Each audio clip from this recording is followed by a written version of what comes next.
foundation of my practice, it's always rooted in the history and material of porcelain. Porcelain being discovered in China over 2,000 years ago, for me, it's the bridge and a cultural connection to my Chinese heritage. And I think growing up as someone who identifies as half or both, I also exist within this idea of living in a third culture where I can't fully embody everything Chinese nor fully embody everything on the other side of my family. So this third culture allows me to kind of examine both sides and make work from that perspective. Enter the Dragon consists of porcelain nunchucks that are floral decorated and displayed on a grid of gold mirrors. The title borrows from a movie of the same name. I was like a huge fan of Bruce Lee growing up in that I saw someone that looked like members of my family.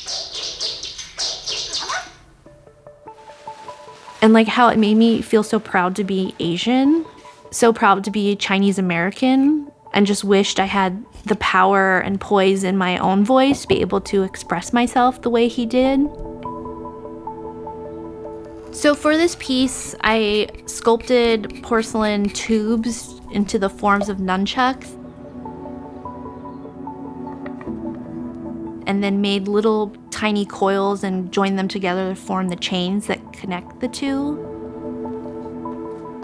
I wanted to kind of weaponize them in a way so they had this power.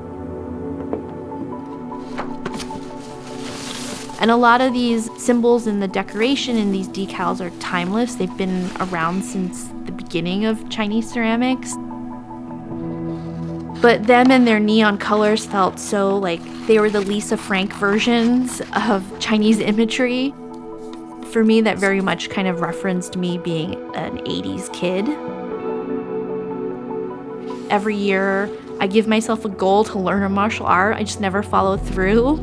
And so when I was researching and looking up like where to learn Jeet Kune Do, which was Bruce Lee's form of martial arts, I found that his form of martial arts stemmed from Wing Chun. And that Wing Chun was developed by a nun as a form of self-defense and a means to defend oneself against the advances of men. And this like absolutely blew my mind that through my childhood hero, I learned about this forgotten history and role of women in martial arts, but it made me think, what forms and methods of protection do we have to fight against the unwanted advances of men? It's really a timeless conversation. I knew I wanted a reflective surface for this piece because it so famously references the scene in Enter the Dragon where Bruce Lee's character is finally come to the point where he has cornered his foe. And that it wasn't just about like him beating his foe, but also him like having a fight with himself. You see this internal struggle with him as a person, with him in this moment. I felt like that was a really powerful image.